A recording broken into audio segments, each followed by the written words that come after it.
हाम्रो देश पनि ब्लड एन्ड आइरन भन्छ, रगत र पसिनाले जोडेको पृथ्वीनारायण शाहले राज संस्थाले नै जोडेको हो। यो कहिले भन्दाखेरि तपाईँको अमेरिका बन्नुभन्दा 10 वर्ष अगाडि यसैको पछाडि जर्मनलाई युनिफिकेसन गर्ने बिस्मार्कले पनि यसै गरी गरेको हो र त्यसरी संस्था भएको हुनाले राज संस्थाले खडा गरेको देश हो यो।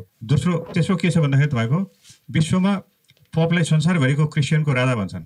पप भने पनि राजा टाइटल हो। हाम्रो राजा विश्वभरिको हिन्दूको एउटा मात्र राजा हो, नेपालको मात्र होइन कि भारतको पनि त्यत्रो पर्सेन्टेज छ र वर्ल्डको राजा एउटै सिम्बल भएको राजा भएको हिन्दू राजा नेपाल मात्रै थियो। त्यो कुरालाई हामीले बिर्स्यौँ, नम्बर 1। दोस्रो, राज संस्था भन्ने पनि नेपालको राज संस्था अर्को सिम्बल भयो। त्यसपछि नेपालको परिचय के हो? हामी गोर्खा भर्ती केन्द्र, गोर्खा शासक, गोर्खा लड्ने, यो 5वटा कुराले बनेको हामीले 2टा पिलर हामीले फाल्यौँ।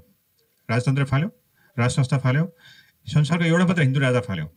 त्यसले गर्दाखेरि यो कुरा लस हाम्रो अहिले सानो सानो पोलिटिकल कुस्ताकुस्तीको लस होइन, यो विश्वको हिन्दूहरूको लस हो। अहिले विश्वमा हिन्दू राष्ट्र छैन। अब हिन्दू राजा हुँदाखेरि विश्वको एउटा हिन्दू राजा थियो, जस्तो क्रिस्चियनको थियो।